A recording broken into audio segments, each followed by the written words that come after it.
Meanwhile, locally, there was panic in the Ocherius Craft Market in St. Anne after red flags were raised about a second cruise ship in the space of 1 week entering Jamaican waters with passengers displaying flu-like symptoms.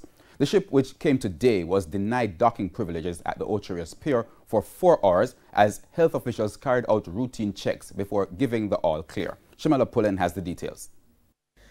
3 days, 2 ships, the same fare, and response to prevent the COVID-19 virus from entering Jamaica. On Tuesday, the health minister turned away a cruise ship from the Ocherius cruise pier after a crew member was found in isolation with flu-like symptoms. Fast forward to Friday and an almost similar situation. Persons on board another cruise ship heading to Ocherius were ill.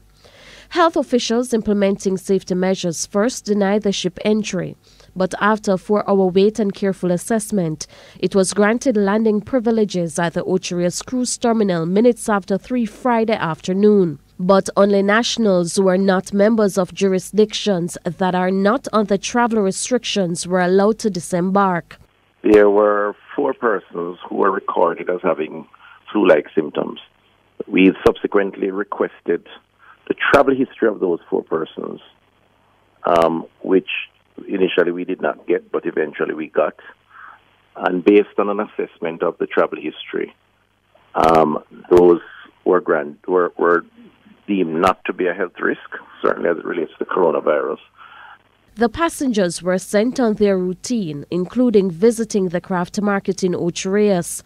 But that decision, we understood, caused panic. Mayor of St. Anne's Bay, Michael Belnavis, was on hand at the time. The fact is that there are a lot of vendors out there who are, they're saying that they are afraid. They're saying that, they don't know what the unknown is all about, and some are looking to get some Lysol spray and so on. So, and we understand that, and we need to really apologize for what is happening. Although we don't have any control over it, the decision to send back a ship is not taken lightly. It is done under much deliberation, but we need to be conscious of what we're doing, because one situation can destroy an entire industry, and we may lose some business today, but tomorrow is always there. Meanwhile, Dr. Tufton is reassuring Jamaicans that this decision taken was safe and does not pose a health risk to the wider population. We have to be careful that we don't respond to every single symptom.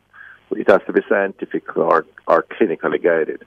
Where we have a difficulty is when the information is imperfect, there's no transparency, then we take decisions, then we have to err on the side of caution. Where we have information, then the clinical assessment is applied to that information and a decision is taken.